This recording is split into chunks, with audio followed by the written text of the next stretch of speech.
Bonjour à tous. Alors aujourd'hui je vais vous faire la deuxième partie de la vidéo précédente. Dans la vidéo précédente je vous ai parlé de ces procédés que je n'aimais pas du tout, qui me mettaient mal à l'aise ou que carrément je détestais. Et bien là je vais vous parler de ce que j'aime par-dessus tout dans les livres.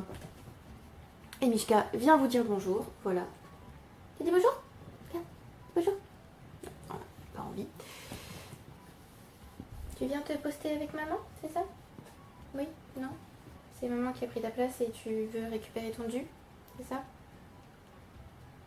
Donc voilà mes procédés préférés en littérature. Alors je vais vous parler de genre, de procédés effectifs, de thèmes, tout ça. Donc je pense que ce sera plus long que la vidéo précédente. Et Mishka vient effectivement me piquer la place et est très peu contente que je la touche. Alors, le premier genre dont je vais vous parler, c'est la fantasy, évidemment. C'est un genre que j'adore. Sans doute mon genre préféré d'ailleurs. Alors j'ai mis les livres à côté de moi, mais alors ils sont dans un tel bazar que je vais peut-être les ranger un peu avant de... C'est rien, c'est un carnet, c'est rien. Première chose dont je vais vous parler dans cette vidéo, c'est la fantasy. C'est donc mon genre préféré, le genre que j'aime de tout mon cœur, et je pense que je pourrais lire ce genre, seulement ce genre toute ma vie, que je serais heureuse. Je pense. Alors je dis ça, mais en fait ça fait un moment que j'ai pas lu de fantasy. Si je regarde un peu... Oui, pardon, je me pose sur toi, Mishka, 30 secondes, en même temps tu es sur le passage. Ah, donc voilà, la fantasy, j'adore ça. Alors ça, c'est le troisième tome de The Farseer Trilogy de Robin Hobb, donc Assassin's Quest, donc la troisième intégrale de l'Assassin Royal. Non, du coup, ils l'ont pas divisé en trois parties. Je pense que celle-là, c'est inclus dans... Est-ce que ce serait inclus dans la... Ce serait l'Assassin Royal, première époque, deuxième intégrale? Je ne sais plus, je regarderai. Mais bref, c'est mon tome préféré de la trilogie. Donc c'est de la fantasy et c'est génial. Déjà, regardez ces couvertures, oui. Alors, tout est génial dans la fantasy. Les couvertures, l'histoire, le fait qu'il y ait de la magie, que ce soit souvent un univers... qui n'est pas le nôtre. Par exemple, ici, c'est clairement pas chez nous. Hein. Que ça se passe, c'est pas dans la réalité, c'est pas une urban fantasy. Voilà, donc j'adore la fantasy. Mais j'aime tout type de fantasy, vraiment. Mais je pense que la fantasy... Alors, la art fantasy et la dark fantasy, peut-être que ce sont mes préférés. Je ne sais pas. Et j'ai noté à côté Portal Fantasy. Donc là, on pourrait parler de la série Wayward Children de Shannon Maguire. Donc le premier tome, c'est Every Art a Doorway. Le deuxième, Down Among the Sticks and Bones. Et le troisième, Beneath the Sugar Sky.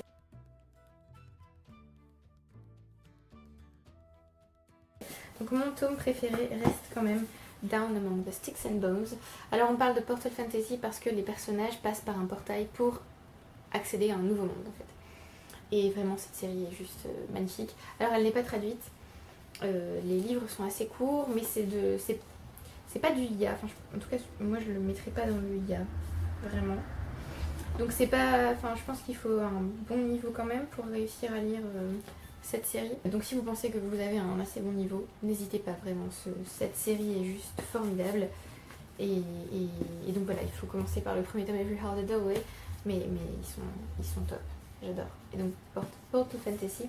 Alors dans la Portal Fantasy on peut aussi intégrer Narnia et Alice au Pays des Merveilles. Oui, donc la Portal Fantasy intégrerait aussi ces livres là et oui voilà, j'aime bien l'idée de passer dans un monde. Alors du coup il y a aussi, j'ai pas pris une là-haut.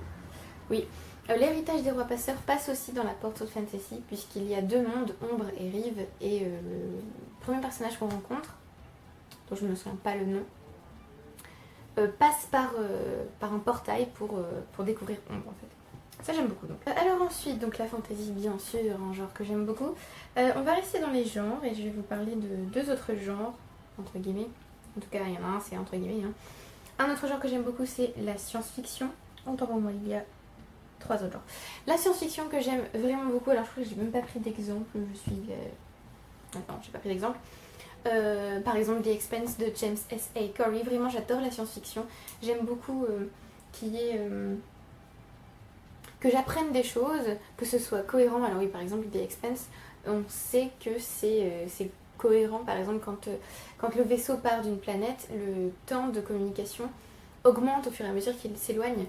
Et ça, par exemple, rien que ça, je me dis, oui, bah oui, c'est cohérent, ça pourrait exister. Donc ça, par exemple, j'aime bien, donc ça, je pense que c'est la hard science-fiction. Ça, j'aime beaucoup. Mais en général, j'aime beaucoup la science-fiction, le fait que ça se passe dans l'espace, ou que ça se passe dans le futur, ou qu'il y ait des, nouvelles technologies, entre guillemets. Alors, le tout premier, je ne sais pas où il est. Je crois que j'ai pris, mais je ne suis pas sûre du coup. En tout cas, là, je ne le vois pas. Je vais dû le laisser en haut. Le tout premier roman de science-fiction, il me semble que c'est le premier, c'est Frankenstein de Mary Shelley, que j'adore du coup. Et donc c'est l'histoire d'un docteur, d'un homme, le docteur Frankenstein, qui veut créer la vie à partir de corps morts. Et voilà, premier roman de science-fiction où on utilise vraiment la science pour créer une fiction. Donc voilà, science-fiction évidemment. J'en lis assez peu en fait, j'aimerais bien en lire beaucoup plus, mais en fait j'ai un peu peur de pas toujours tout comprendre. Par exemple dans The Expanse, il y a certains moments où j'étais un peu perdue, et je sais aussi que par exemple The Martian d'Andy Weir, j'ai pas du tout aimé ce roman parce que je suis pas persuadée d'avoir tout compris, d'avoir tout suivi. Je voulais qu'il y ait un peu plus d'action, et j'ai pas aimé la fin aussi. Mais bon. Un autre genre que j'aime beaucoup, c'est l'Uchronie ou l'historical fantasy. J'aime qu'on change, enfin que ce soit une histoire alternative en fait, ça j'aime beaucoup. Alors du coup dans ma palle j'ai 11/22/63, je crois que c'est ça.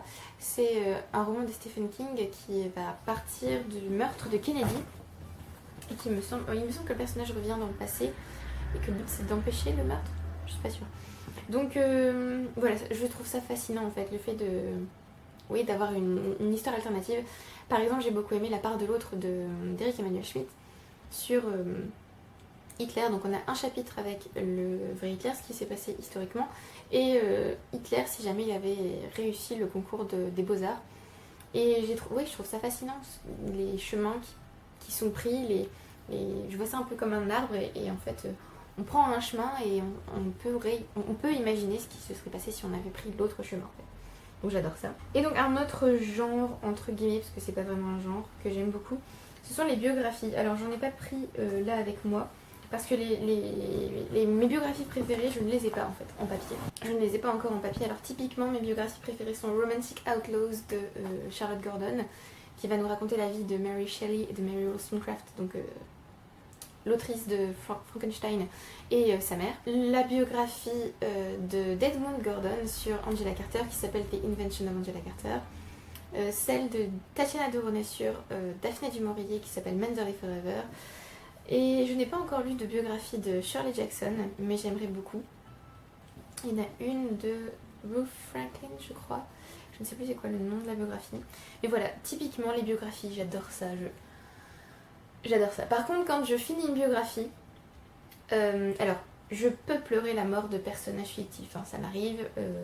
C'est comme si le personnage était réel pour moi, hein, clairement. J'ai passé des heures avec lui et d'un coup, il n'est plus là. Donc oui, je pleure quand des personnages fictifs meurent. Mais alors, quand je lis des biographies et que j'assiste à la mort de l'autrice, puisqu'Angela Carter, Daphné du Maurier et Mary Shelley et Mary Wollstonecraft sont toutes les quatre mortes, quand on assiste à la mort de l'autrice, c'est comme si j'avais perdu quelqu'un qui m'était cher. Je pleure, c'est juste horrible. C'est comme si j'avais perdu une amie. Donc voilà. C'est très bizarre, mais c'est comme ça. Et j'adore lire les biographies, vraiment, oui, j'adore ça. Alors, certaines sont écrites comme des romans. Par exemple, Romantic Outlaws peut être lu un peu comme un roman. Enfin, je veux dire, il y a de l'action, entre guillemets, c'est prenant, c'est pas sec. Manderley Forever est écrit aussi comme ça.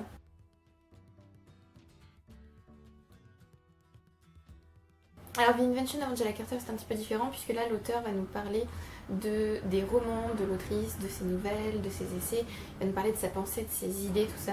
Et j'ai trouvé ça génial. J'allais dire la biographie de Joyce Carol Oates, mais c'est pas une biographie, en fait, ce sont ses journaux. En fait, j'aime beaucoup entrer dans la vie de ces autrices que j'admire. D'ailleurs, parfois, ce sont même des autrices que je connaissais pas encore. Par exemple, j'ai commencé à découvrir Angela Carter avec The Invention of Angela Carter, en fait. Il me semble que j'avais lu que The Bloody Chamber. Donc voilà, j'avais lu qu'une seule œuvre d'Angela Carter avant de lire sa biographie. Et je pense que c'est génial en fait d'entrer comme ça dans la vie de l'autrice avant même de la connaître, parce qu'on voit tous les toutes les pistes, en fait, c'est un peu étrange, mais je veux dire, tous les thèmes qui lui sont chers, et voilà, j'aime beaucoup. Alors j'aime aussi lire certaines autobiographies, par exemple j'ai lu de Joyce Carol Oates, je ne sais plus comment ça s'appelle, je crois qu'en The Lost Landscape, je crois. Oui, The Lost Landscape non pas de Angela Carter, de Joyce Carol Oates. Et en français c'est Pays perdu il me semble. Et j'ai beaucoup aimé parce qu'en fait elle nous parle de thèmes qu'on retrouve dans ses romans et du coup voilà, j'ai aimé ça. Alors je ne suis pas... je ne lis pas les biographies des autrices pour retrouver leur vie dans leurs romans, hein, mais c'est simplement les thèmes qui les touchent, elles les mettent bien sûr dans leurs romans. Donc ça je trouve ça intéressant. Et même tout simplement j'aime bien découvrir la vie de femmes, enfin ces vies de femmes exceptionnelles qui font aussi partie de ma vie, du coup, vu que j'aime beaucoup leurs œuvres, que je les ai étudiées, tout ça, donc voilà, je trouve ça vraiment top de découvrir leur vie. Je pense que je n'ai plus de... Si, là, c'est en quelque sorte c'est pas vraiment un genre littéraire, mais j'aime beaucoup lire des réécritures de contes ou des réécritures de mythes. Alors, par exemple, Circé de Madeline Miller, c'est l'exemple parfait. Alors là, je pense que du coup, le livre est en train de vous éblouir. Je suis désolée, j'espère que c'est pas le cas. Voilà, on va le mettre, non pas comme ça, voilà. Typiquement, j'adore lire des réécritures de mythes. Alors, Circé et The Song of Achilles de Madeline Miller, donc The Song of Achilles, c'est le chant d'Achille en français. Typiquement, ce sont mes réécritures mythologiques préférées pour l'instant, je pense. J'aime aussi lire des réécritures de contes. Alors, je préfère les réécritures de contes adultes. Par exemple, les contes de crime de Pierre Dubois, qui... Ça va tomber. Alors, Pierre Dubois décide de réécrire les contes de manière un peu thriller, mystère, tout ça. J'ai trouvé ça génial. Je crois que c'est Ricky Alao mon préféré. C'est vraiment top. J'aime allier thriller et contes de fées. Je trouve ça hyper intéressant. Donc il y a aussi Contine assassine, mais les contes de crime, c'est mon recueil préféré. On a aussi The Bloody Chamber d'Angela Carter, donc la compagnie des loups, où elle réécrit plusieurs contes. Alors là, elle va réécrire La Belle et la Bête. Elle va réécrire Barbe Bleue. Le Chat Botté. Elle va réécrire aussi un conte allemand. Je ne me souviens plus le nom du conte. Et elle va aussi réécrire Le Petit Chaperon Rouge. Cette collection est déjà le livre est vraiment très beau. Mais les réécritures en elles-mêmes sont aussi très belles. L'écriture est belle. Et voilà. J'aime beaucoup donc lire ce genre de réécriture.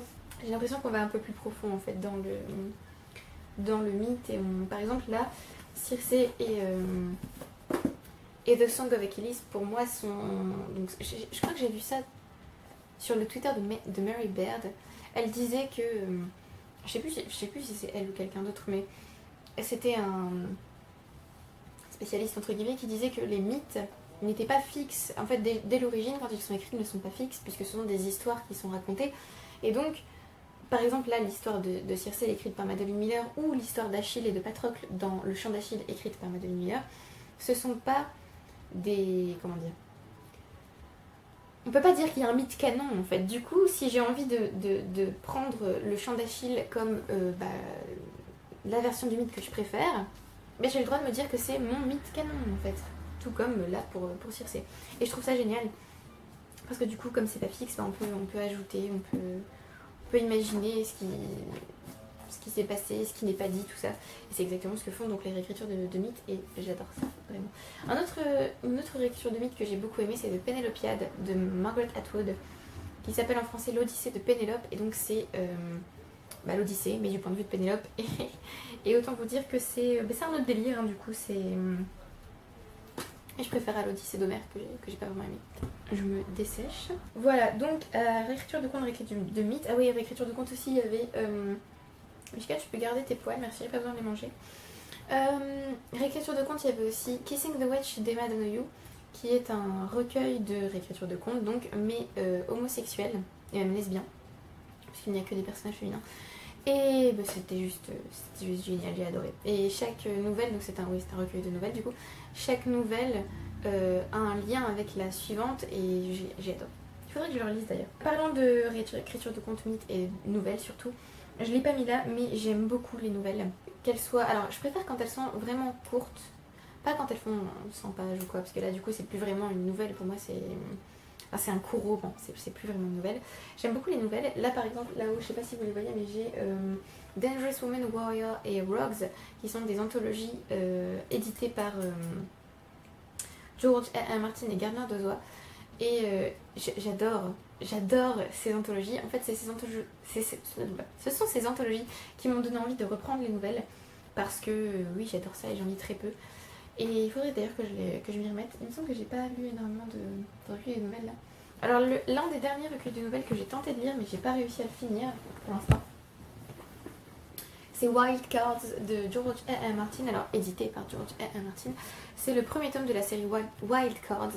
Et en fait, j'ai pas accroché aux 2 premières nouvelles, donc j'ai lu les 2 premières seulement.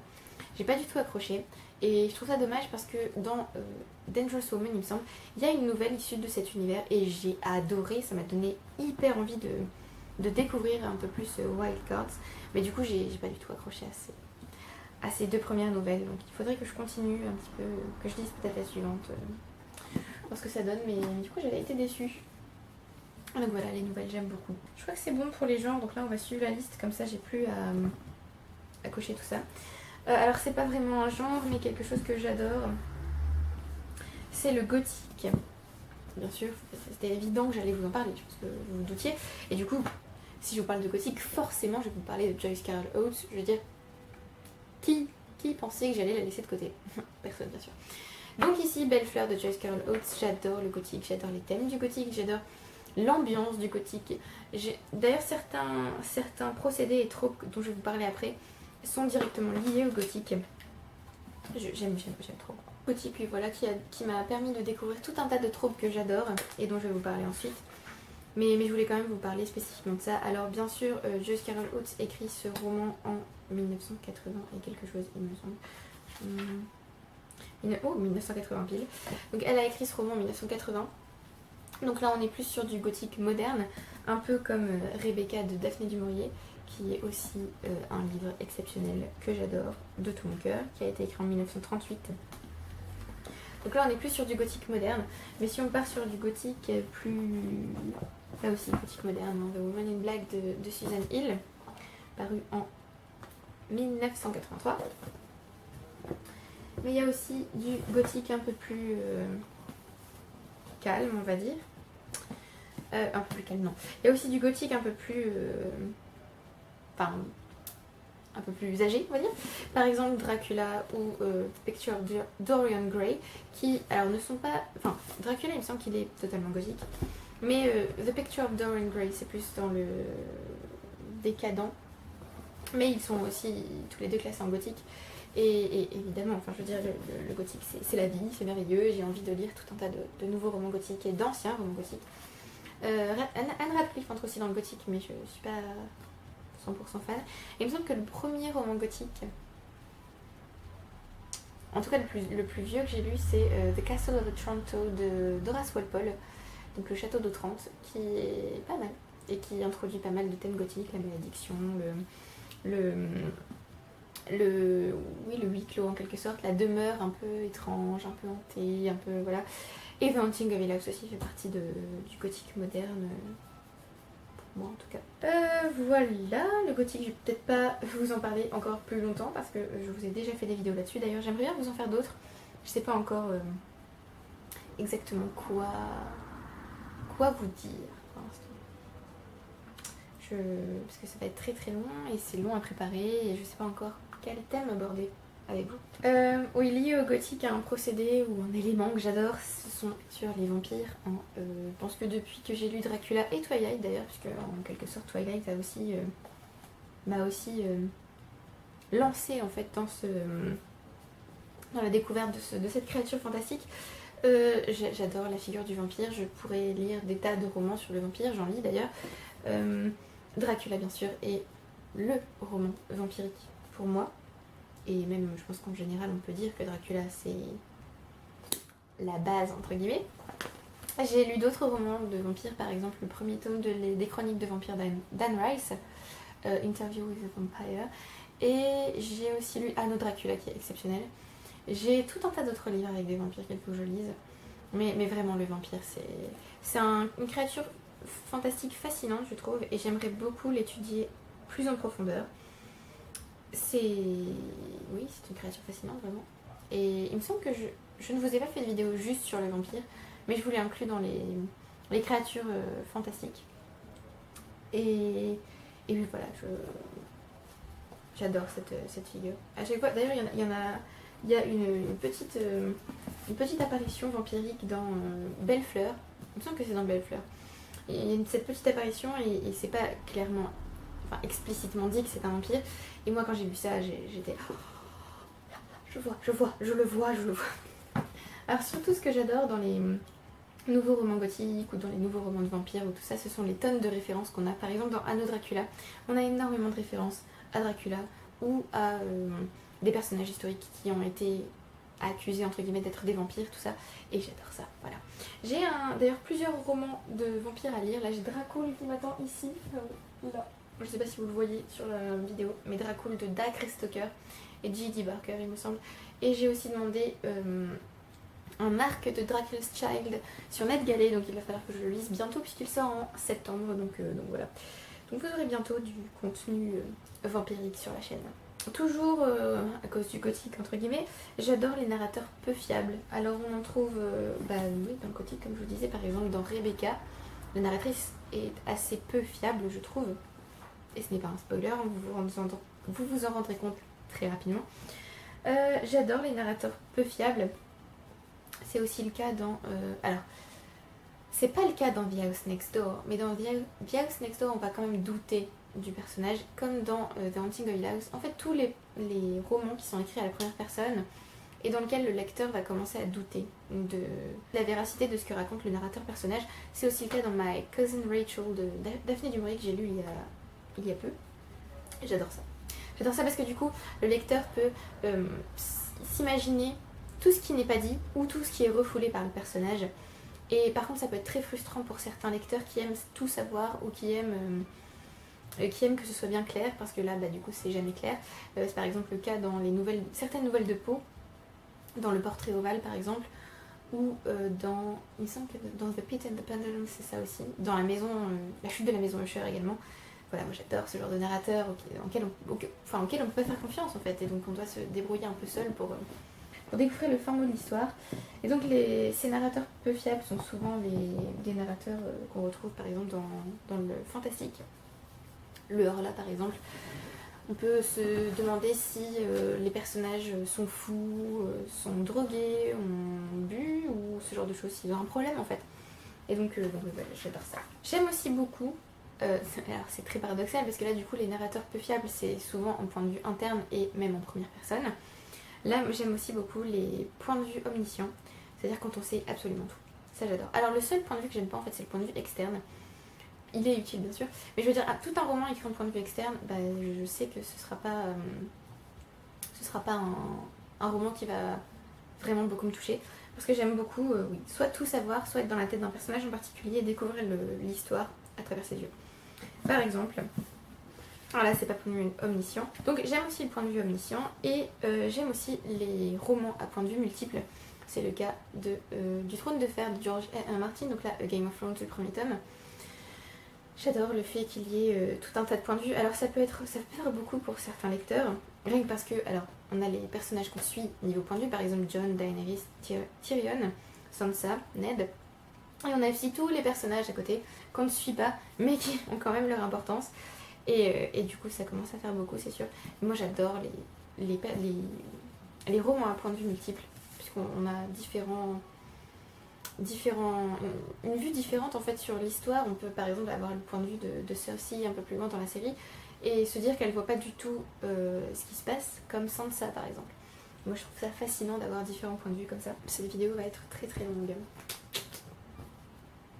et je suis encore en train de me dessécher. Alors j'adore aussi lire des romans qui ont une écriture assez poétique. Alors, ce que j'entends par écriture poétique, c'est pas... Alors ça peut être vraiment très poétique, mais du genre très raffiné, très... comme par exemple Vincent Tassi dans Apostasie, l'écriture est juste magnifique, mais je sais très bien que certaines personnes ne vont pas apprécier, parce que c'est très... convoluted, je ne sais pas comment on peut dire en français, mais c'est très, oui, court en quelque sorte. Enfin, je veux dire, voilà, je sais pas trop comment expliquer, mais j'aime ce genre d'écriture très très très travaillée. J'aime moins les écritures très simples, par exemple. Mais ça peut aussi être très léger, une écriture poétique qui est, ben oui, légère, avec quelques allitérations. Par exemple, je sais que George R. R. Martin en fait beaucoup dans ses romans, et j'aime beaucoup ça, donc je note à chaque fois que j'en vois une. Ou simplement, on sent que les mots de la phrase sont parfaits les uns avec les autres. Enfin, je sais pas, c'est une espèce d'harmonie dans l'écriture ça fait chanter le livre en fait, en quelque sorte.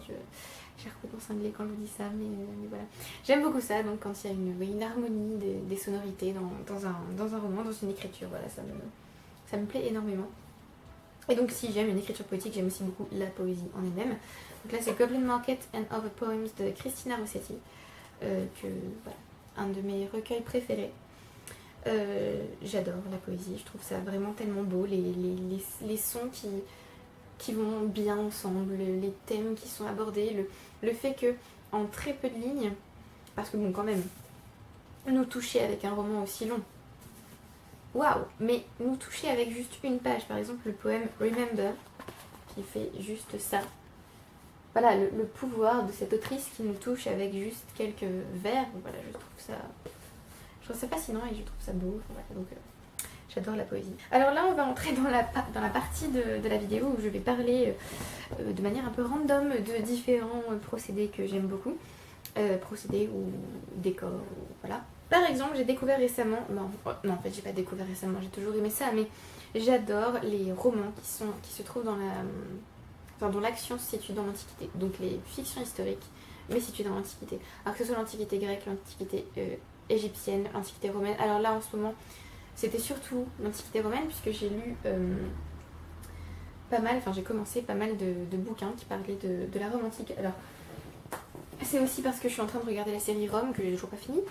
Mais voilà, donc j'ai commencé Vie des 12 Césars de Suétone, j'ai commencé SPQR de Mary Baird. J'ai aussi continué la série Cicéron de Robert Harris, c'est lui qui a écrit ça. J'ai lu le deuxième tome Conspirata il n'y a pas très longtemps et le troisième tome m'attend. J'adore le fait qu'on soit situé dans la période romaine. J'ai l'impression de marcher dans les rues de Rome ou dans les rues des villes antiques avec les personnages et j'adore ça. J'adore cette période historique, donc forcément j'adore ça. Alors j'adore en général la fiction historique. Hein. J'aime aussi beaucoup quand on se trouve à la période des rois, puisque j'adore les intrigues de cour. Donc là c'est un autre procédé que j'adore, donc on le retrouve ici. On les trouve aussi dans Conspirata par exemple, dans la trilogie de Cicéron, mais on peut pas vraiment parler d'intrigues de cour, puisque là on n'est plus dans une royauté. Donc moi j'adore les intrigues de cour dans les fictions, donc soit dans les fictions historiques, soit dans la fantasy. Quand on se trouve dans un château et qu'il y a des histoires de famille, par exemple les romans de Philippa Gregory sur sa saga Tudor, j'adore ça. Deux sœurs pour un roi, c'est un de mes romans préférés. J'adore, voilà. Oui, alors j'aime aussi beaucoup les romans où on trouve des professeurs ou où on se trouve dans une école. Donc par exemple The Secret History de Donata, où on se trouve dans une fac. J'adore ce roman qui est exceptionnel. Alors il touche à la fois à l'Antiquité, les personnages suivent des cours de grec ancien, et on touche aussi à la fac, on suit le narrateur qui est à l'université. C'est aussi un point de vue interne à la première personne, donc il y a aussi un narrateur peu fiable. Et c'était génial, j'ai adoré ce roman. Si vous n'avez pas encore lu The Secret History, c'est le maître des illusions en français. Allez-y, il est exceptionnel ce roman. Il peut faire un peu peur parce qu'il est un peu long, mais il est exceptionnel. Et bien sûr, typiquement Harry Potter, école, bien sûr. Alors, bien sûr, le must avec les professeurs et l'école, c'est que ce soit une école de magie. Alors là, évidemment, j'ai envie de lire un roman où il y a une école de magie. Donc par exemple Harry Potter ou alors The Magicians de Lev Grossman, avec lequel j'ai eu un peu de mal, mais que j'ai quand même beaucoup aimé. Mais même les professeurs dans la vie réelle, comme je vous dis, The Secret History, ou alors il y avait aussi Demandez-leur la lune, qui était vraiment vraiment pas mal, même excellent. Donc voilà, moi, à partir du moment où il y a des professeurs ou une école, je prends. J'aime aussi qu'il y ait un peu d'humour dans mes romans. Alors ça rejoint la solennité ridicule que je n'aimais pas que j'ai mis dans les procédés que j'aimais pas. J'ai vraiment du mal avec un ton trop solennel, trop dramatique, alors qu'il n'y a pas besoin. Moi j'aime bien quand il y a un petit peu d'humour. Alors il peut même y en avoir beaucoup puisque par exemple j'adore les 2 premiers tomes de The Hitchhiker's Guide to the Galaxy qui est assez absurde et dont l'humour est un peu... oui, absurde, je sais pas trop comment vous le dire autrement. Voilà, donc j'adore qu'il y ait un petit peu d'humour pour alléger un peu le ton aussi, hein, c'est bon. Des fois c'est un peu chaud. Hein. Alors oui, alors là c'est pas un trope, c'est pas vraiment un trope, c'est ce que j'aime bien dans mes livres. Et je le recherche un peu dans tous mes livres en fait, même dans les fictions. J'aime apprendre quelque chose quand je lis. Alors par exemple, dans la non-fiction, c'est pour ça que je lis de la non-fiction. Sapiens par exemple de Yuval Noah Harari, A Short History of Nearly Everything de Bill Bryson, ou It's Not Okay to Feel Blue édité par Scarlett Curtis. Typiquement ce sont des livres que j'adore parce que j'apprends énormément de choses. Alors dans Sapiens on apprend surtout sur l'histoire de l'humanité, hein, vu que voilà. On apprend beaucoup de choses sur notre histoire, l'histoire de... Alors pas vraiment l'histoire de la planète, l'histoire de la planète c'est plus là, du coup là c'est plus sur la science, la formation de la planète, comment ça fonctionne, les volcans, tout ça, je trouve ça génial. C'est d'ailleurs un excellent livre de vulgarisation si vous voulez en lire un, je vous conseille de commencer par celui-là, il est excellent. Et aussi en apprendre plus sur des sujets qui sont un peu tabous, par exemple la maladie mentale, l'anxiété, la psychologie en général, voilà, j'adore ça. Donc, mais même dans mes romans lambda entre guillemets, j'aime apprendre quelque chose. Je pense que pour moi c'est nécessaire en fait, de retirer quelque chose du roman et d'apprendre quelque chose, donc ça c'est le must. Alors là on va partir un petit peu sur les décors que j'aime bien. Alors j'aime beaucoup quand les romans se passent dans des lieux religieux. Alors je vous ai dit que j'aimais pas trop quand on prêchait la religion dans les livres. Mais moi ce que j'aime c'est que le décor soit religieux. Par exemple que le roman il est dans un monastère ou qu'il ait lieu dans un presbytère, qu'il y ait des scènes dans une église ou ce genre de choses. J'adore ça. Typiquement j'adore ça. Par exemple dans The Monk de Matthew Lewis, donc le moine, j'adore ça. J'ai commencé d'ailleurs un livre dont l'intrigue se passe dans un monastère. J'ai commencé Le nom de la rose d'Umberto Eco, que j'ai arrêté là pour le moment. Je suis arrivée au 2e jour. Et j'ai un peu de mal parce que c'est écrit en latin, parfois. D'accord, je ne parle pas latin, mais pas de problème. Typiquement, un livre dont l'action se passe dans un monastère, je prends, je veux, j'aime beaucoup. Que ce soit creepy ou pas d'ailleurs. Là, c'est une enquête policière. Oui, là, il va y avoir une enquête dans Le nom de la rose. Dans The Monk, c'était assez creepy puisque c'est un roman gothique. J'adore ça. Donc voilà.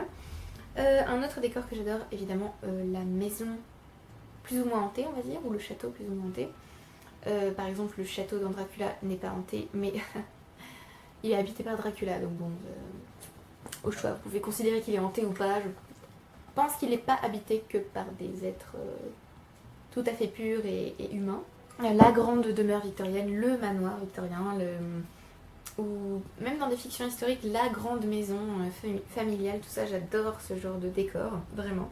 Mais alors le must du must, c'est la maison personnage, que j'adore par-dessus tout, qu'on me donne des maisons personnages.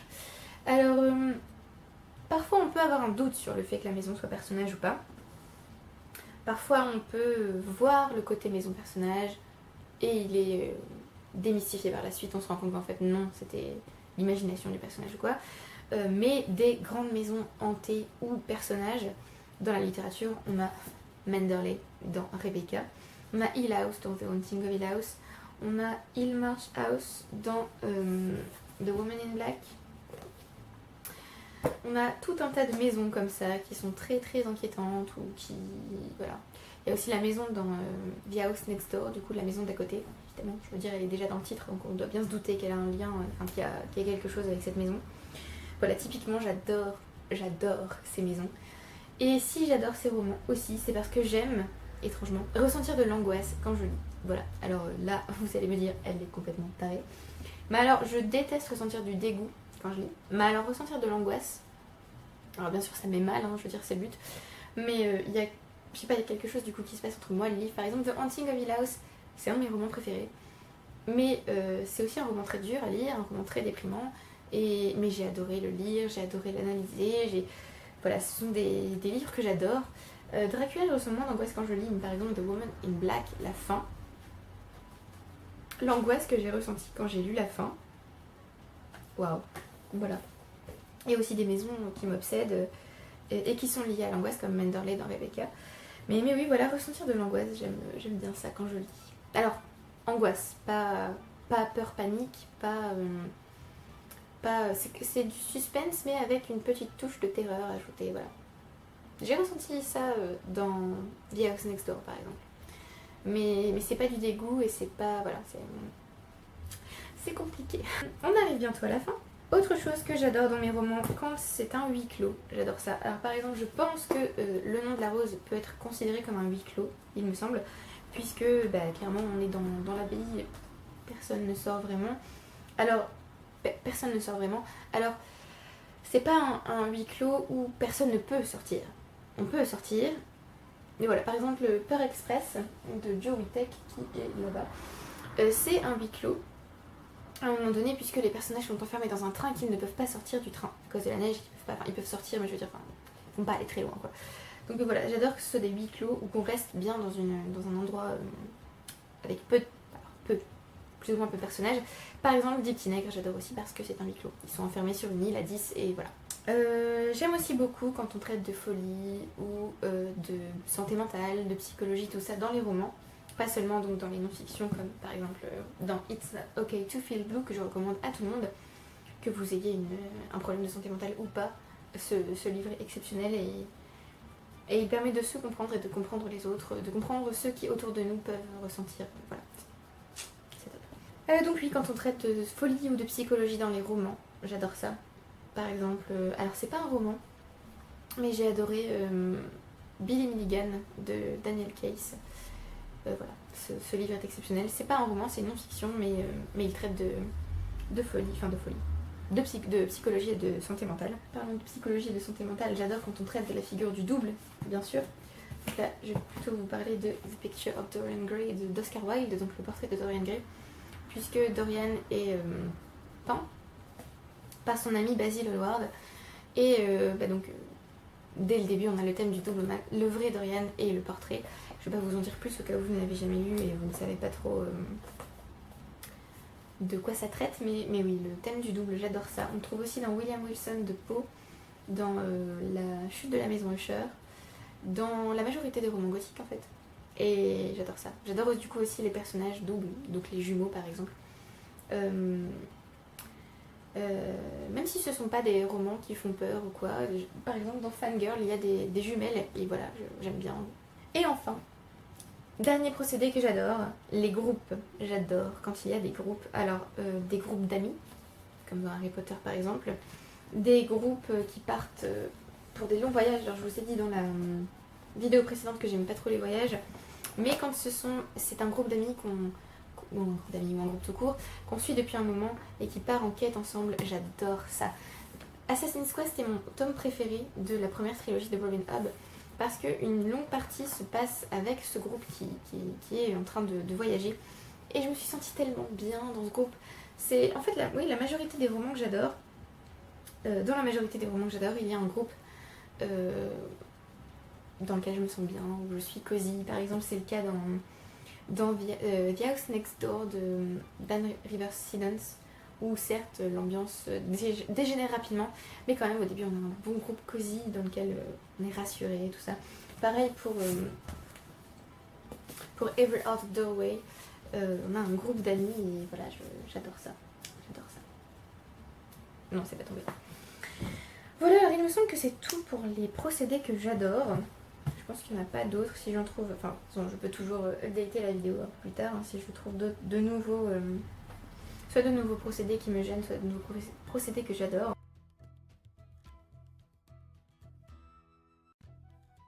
Voilà, il me semble que c'est tout. Du coup, si vous avez des recommandations, n'hésitez pas. Hein. Parmi les livres, si vous vous dites tiens, je pense que là, il y a un bon groupe, elle pourrait aimer ce livre, n'hésitez pas. Merci à tous d'avoir regardé la vidéo jusqu'au bout. Merci à ceux qui aiment, qui commentent et qui s'abonnent. N'hésitez pas à me dire du coup quels sont vos procédés préférés, vos procédés préférés ou ceux que vous trouvez pas, en fait ceux que vous adorez mais que vous trouvez pas très souvent dans les romans. Voilà, dites-moi aussi si vous avez lu ces livres, si vous les avez aimés Et je vous retrouve bientôt pour une prochaine vidéo. Bye!